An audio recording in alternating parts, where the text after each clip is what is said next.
How you doing?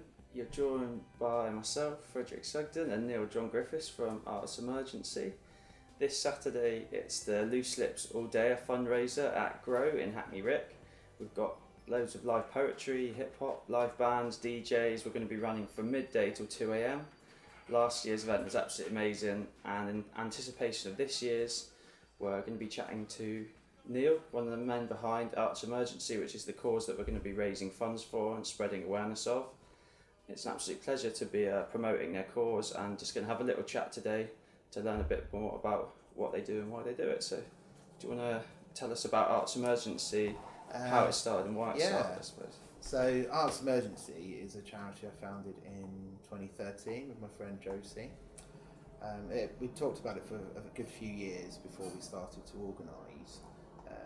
It began in the basement of Houseman's Bookshop on Caledonian Road in 2010, where we got together 50 of our peers. We were in our late 20s, and we'd kind of done quite well in our careers, and we were mildly surprised and pleased by that fact.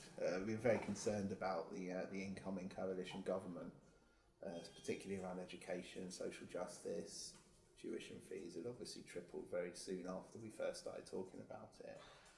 So we got everyone together in the basement, and we put a picture of the Bullingdon Club up on the wall.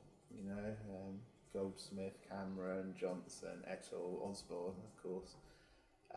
We basically did a bit of backwards analysis that ended up lasting 4 or 5 hours on all of the advantages these guys have had every step of the way, from birth up until the point where they're actually leading the country or leading hugely important organisations. I took that list and I spent 6 months, about 10 months figuring out ways to recreate a lot of those benefits.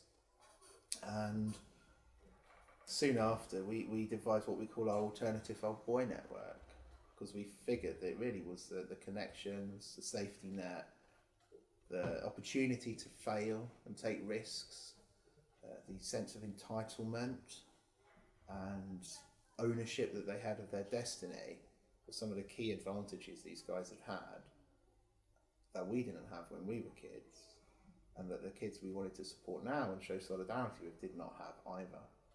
But they did have energy, intelligence, determination, fearlessness. They had a lot going for them, and we wanted to simply fuel that. So I had those inner skills and characteristics, but not those safety nets outside. Well, they didn't have all the material and social advantages, but they had every single advantage aside from that. So I went to B6 College in Clapton, in East London, where Josie was based, and basically with 8 friends and colleagues, we set up a mentoring project, working with 8 young people in that college. 6 months in, wonderful things were happening. Kids were starting to really knuckle down and say, I'm going to do this, I'm going to be a musician, I'm going to go to university, I'm going to be a historian. And it was a wonderful breadth of interests. The college gave us some money and said, can you do it again? Can you take on some more students? We took on another 17 at that point.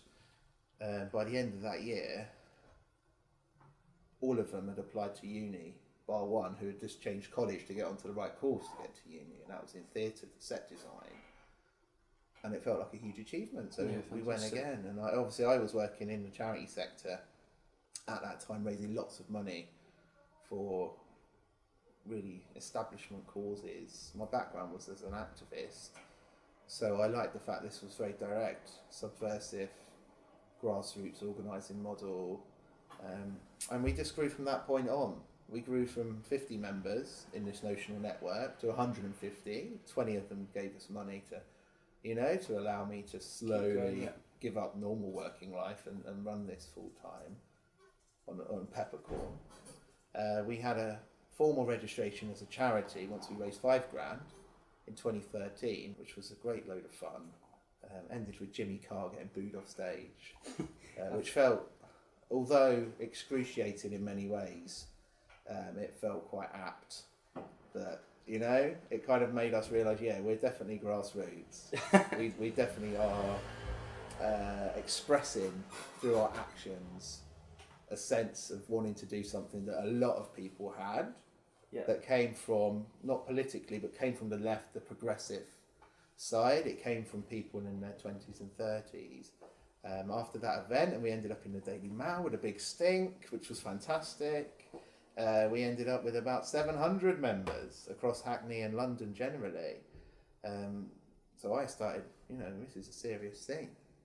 Started to raise money in a more concerted way, started to put more structure around the project, which is a mentoring project at heart. A young person now will join us at 16 without connections, without that confidence and sense of entitlement that I mentioned. It was right at the start we knew we wanted to give them, like pass on what we'd worked hard to earn ourselves. And we support them until they're 24. That's a year with a trained mentor, but that's another 7 years. Yeah. 2 uni, 3 uni, and after when you're in your early career where we're opening doors. And the more we know that young person, the more that myself and my colleagues here will push those doors open. We can vouch for that young person and get them into places that they normally would never, ever get access to. Fantastic. With work experience with the Chapman brothers over in Hackney Wick before they moved. Work experience, 2 placements now with Rankin at his studio up west. Amazing. In Manchester, we've got young people going to visit the set of Peaky Blinders, and we've got 2 young people that have worked at CBBC in production. We've had bylines in Evening Standard and The Guardian. We've had first films and books written. A lot of good things happen along the way, but the bottom line is if someone joins us and they have those connections they didn't have, and we support them and get them to a place where they can make the most of those for themselves, make informed choices, take informed risks to do what they want to do rather than accept kind of what they're told to do by the value systems in education and by the stage, static kind of class and intersectional lines of society that limit people. Yeah, fantastic. I literally, before I came this morning, when I woke up, I watched a little video that Stuart Lee spoke about the charity on YouTube. Is that Stu's appeal? Yeah, and he just said a phrase which I thought was really good. Is society works well by association, and it just sort of it's a few words, but it seemed to summarise that really well. Yeah, that's a really key thing for us, by association. So, if you want to talk, so I had a lot of choices when I started Arts Emergency. I could have been a high flyer in the traditional charity sector at agency or somewhere like that. I could have thrown myself into activism work frontline, which I was doing with a group called No Sweat that I ran with my friends since I was 19. Because of that association, and it's about transforming it almost and sending it to different parts of society. I mean, if you talk about through association, you could talk about tax, and in fact, Amazon or Starbucks don't pay tax, but they use our roads, and our healthcare system keeps their workers healthy, and that's a fundamental injustice. It also counts through association for graduates in subjects like media studies and philosophy that are not valued as objectively monetizable, productive with inverted commas subjects, but they're hugely important subjects. You should anticipate my next question here. Yeah, it's going to sort of why arts and the humanities and. Yeah, well, it's a good question. I'm always asked because the applications of what we're doing, connecting people across distance, pulling people from the internet, right, from Twitter and the ethereal realm, and turning that into real life action, can be applied to all kinds of things. We applied it to the arts because, first of all, personally, we really benefited. We both, Josie and I, both came from the shoulder of South London, in towns that are kind of pejorative, but a bit UKIP-y, a little bit, your ceiling's fairly low. It certainly was back then. We're talking, 20, 25 years back now.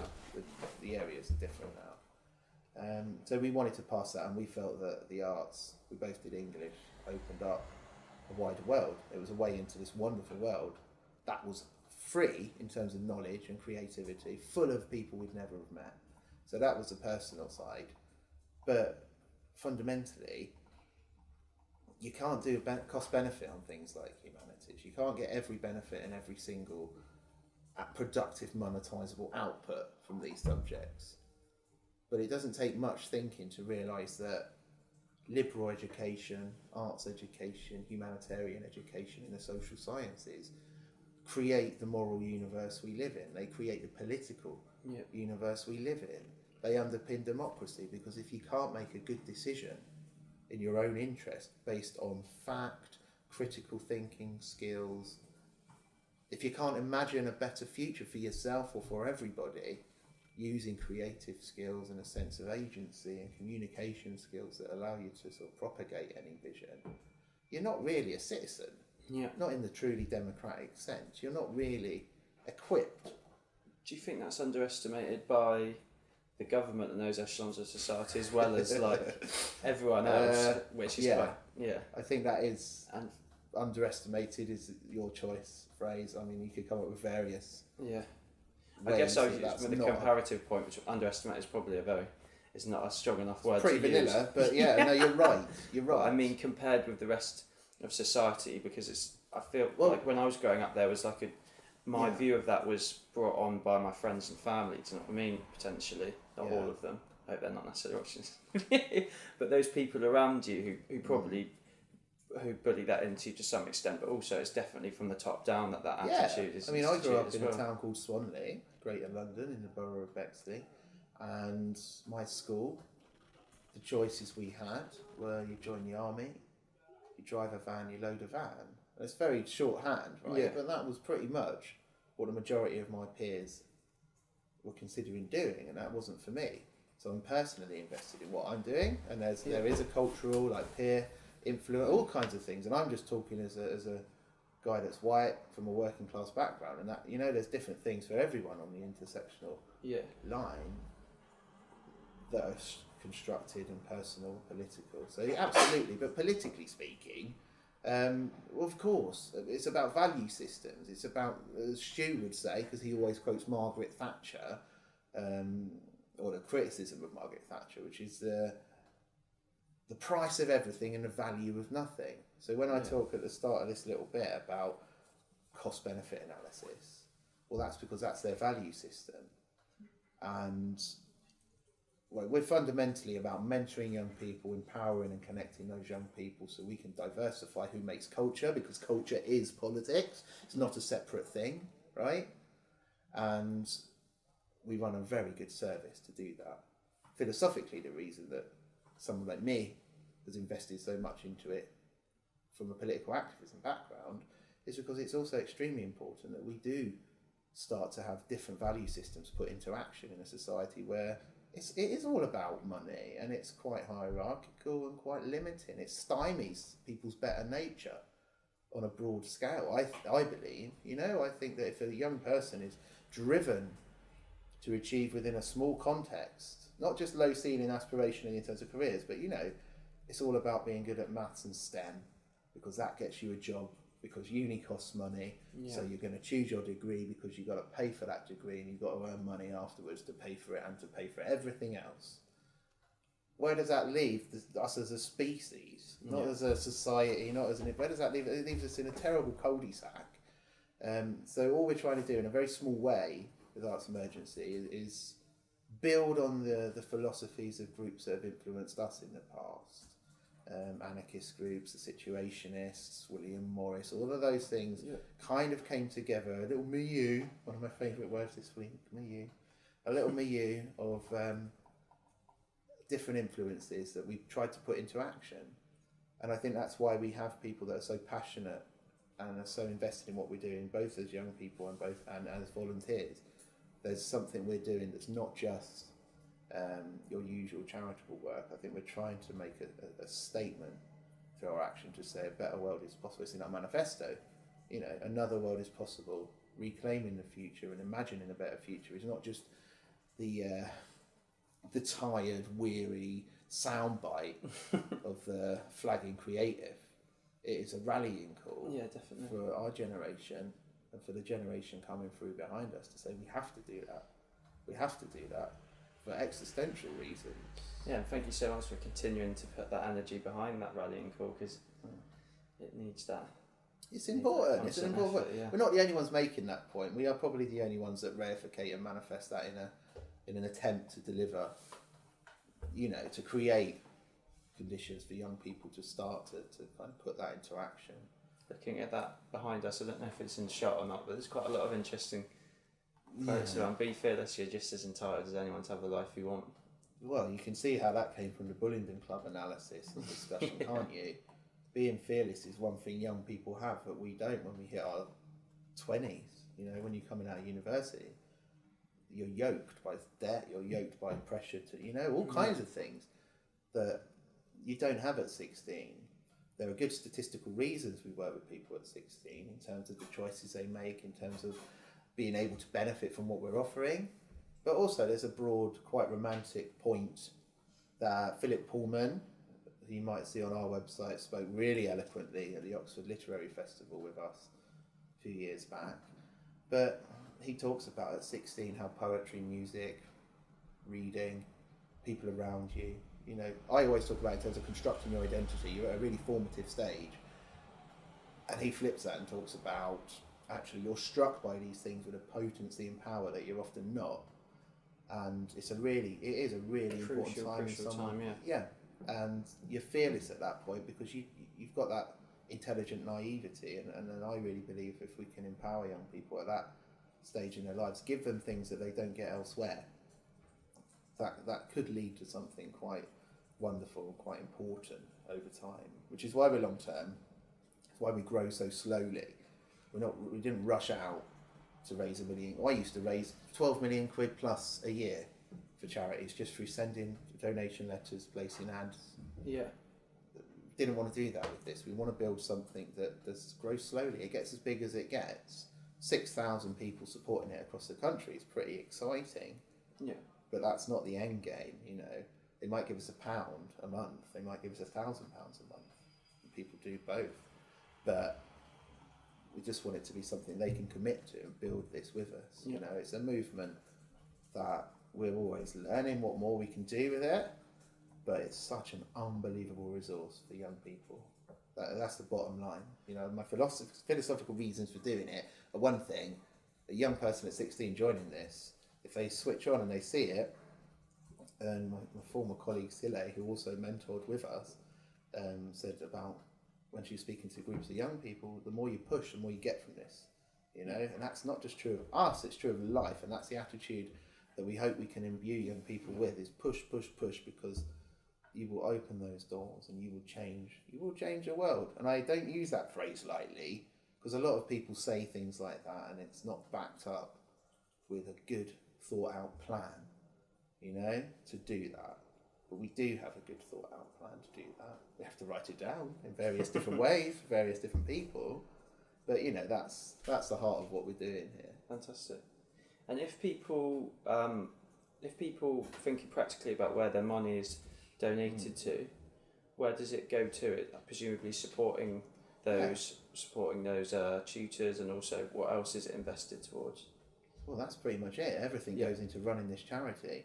So from paying to this office and the internet connection that we're using to run the Twitter account, which recruits the mentors, and through to the training sessions, the DBS sessions for mentors, through to staff time to go and meet each and every applicant one-to-one for 15 minutes to half an hour in their school to talk about nothing else apart from what inspires them and what drives them and what they want to do, which is a great use of time in itself, and that's the start of their journey with us. And so for someone over that, is it 8 year period, do they have a same mentor who they grow with, or do they have a range of people who... Every young person that joins has a mentor for a year, and they're free to make use of the network thereafter. We send them hundreds of opportunities a year from the network, and we receive requests from them as well, which we seek to fulfill through the network. And if there's anything we can't find, we'll often take it to Twitter, or we'll use some of the high profile contacts we've got to get them what it is they need. Doesn't matter if it's legal advice, tuition, audition coaching, space to work, help with academic issues or student funding. We'll go and find it. And when you have 4,000 people in the membership and 2,000 donors and 30,000 Twitter followers, you've got a great chance of you know, finding them what they need. You know, and we're just at the start. We're 6 years in, and 21 of the 22 that went to uni are in touch, and they're graduating now, and they're getting jobs in the creative industries. Some of them are struggling, of course, but that's great to know that we've been in touch from the start, and as small as we did with the initial group means that actually we're talking about a lot of young people. Yeah, because we've been going at it for 6 years. And how do you first form those relationships at 16? Is it you reaching out to certain people who you think we go through schools need, or they come to you? Or? We go through schools. So it's a bit of both though. We target the school. We want to go to a school where most of the students have been eligible for free school meals, over 30% at least. Okay. It varies. We're in Manchester and we're in Thanet down in Kent as well now. So there's slightly sort of contingent measures that we put in place. But we start with targeting the school. And then we have individual eligibility as well. So we're working with groups we know are excluded from such opportunities in such industries and higher education. But we announce it in the school. We put a time limit on applications. We'll tell them there's 5, 10 places.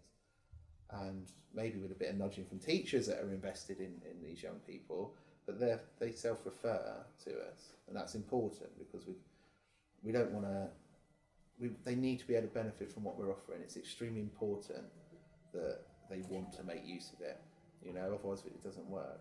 And as you can imagine, lots of young people want to make use of it. So we do carefully announce it because we do have the potential to be swamped by applications, and we're still quite small as a small team running it. Cool, fantastic. Thank you very much for teaching me, and hopefully everyone who's watching more about the charity today. No worries. And yeah, please support Arts Emergency, and come down on Saturday if you're about. And thank you very much, Neil. Appreciate it. Keep up the amazing work. Thank you. Safe man. Thanks. Thank you.